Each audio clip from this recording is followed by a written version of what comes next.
Aguila. Ito po ang aking day 114 devotion para sa ating 365 daily devotion na pinamagatang paano tayo pinalalakas ng katapatan ng Diyos. At ang topic po ngayon ay faithfulness. Sabi po dito, yung concept na faithfulness is the doctrine that God will always do what He has said and fulfill what He has promised. He never lies, He never changes, and never fails. In a world full of broken promises and unreliable people, God stands out as the one who is always consistent, always trustworthy, and always on time. His past faithfulness fuels our present confidence and future hope. At ang Bible verse mo matagpuan sa Lamentations chapter 3 verses 22 to 23, because of the Lord's great love we are not consumed, for His compassions never fail. They are new every morning. Great is your faithfulness. Pag-ibig mo, Yahweh, ay hindi nagmamaliw. Kahabagan mo'y walang kapantay. Ito ay laging sariwa bawat umaga. Katapatan mo'y napakadakila. At ang teachings mo din ay number 1, God is a promise keeper. Diba? Pag ang ating Panginoon talaga na grabe talaga siya. Pag may sinabi siya, pag may pinarami siya sa atin, gagawin niya talaga. Hindi pwede, hindi. Wala man ni isa man siyang pangako sa atin na hindi niya tunupad. Hindi katulad natin mga tao na, diba, hindi tayo mag-promise na gagawin tayo, na magbabago na tayo, diba, na mananampalataya tayo sa Kanya, susundin natin siya, pero diba, lagi natin siya binibigo. Pero ang ating Panginoon, talaga siya, nag-stand out talaga siya sa lahat. One of a kind talaga ang ating Panginoon na hindi talaga siya nagkasala, hindi siya nagkulang sa atin, hindi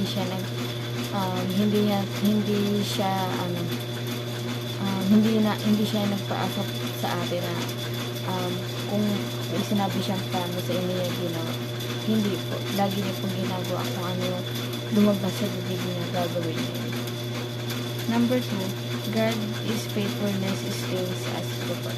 Yung pagtitiwala sa ating Panginoon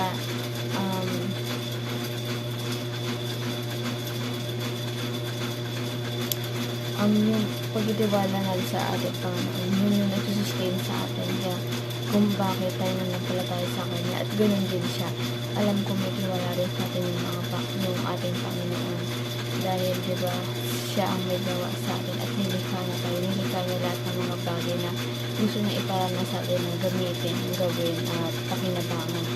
Kaya vice versa lang na pag may pananampalataya ako sa atin, may pananampalataya tayo sa ating Panginoon, talagang sisiguraduhin niya na magiging kapakinabang tayo at magiging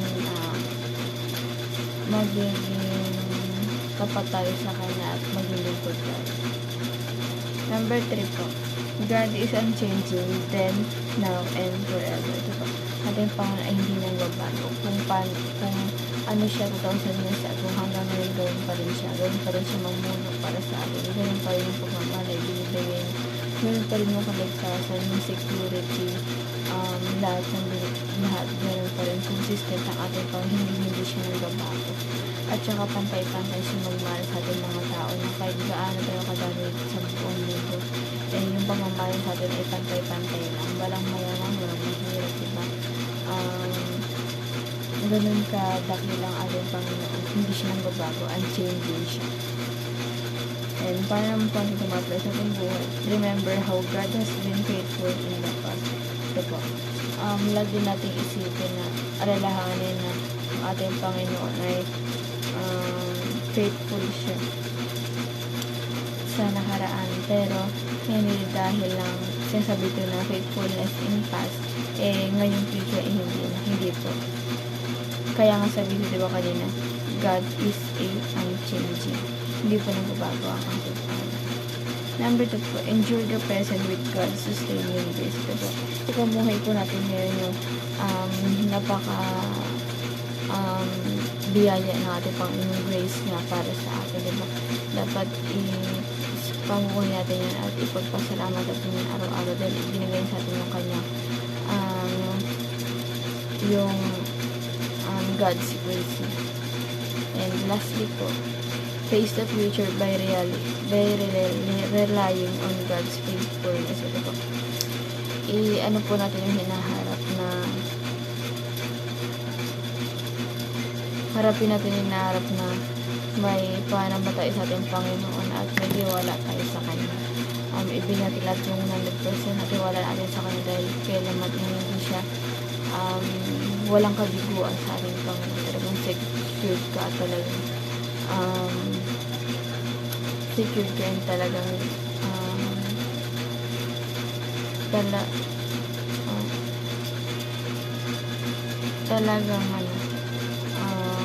talagang totoo yung kanyang lahat ng mga sinasabi. You can never go wrong with God. Diba, kung sa ibang tao na grabe ka magtiwala, paano pa kung sa ating Panginoon? Dapat 100% talaga. Sure na sure ka ang pagtitiwala mo sa ating Panginoon at ang ating pananampalataya. Kaya hindi lang po ang aking devotion ngayong araw. Sana kung natutunan kayo at huwag mong kalimutan na i-share sa ating mga mahal sa buhay, and God bless po.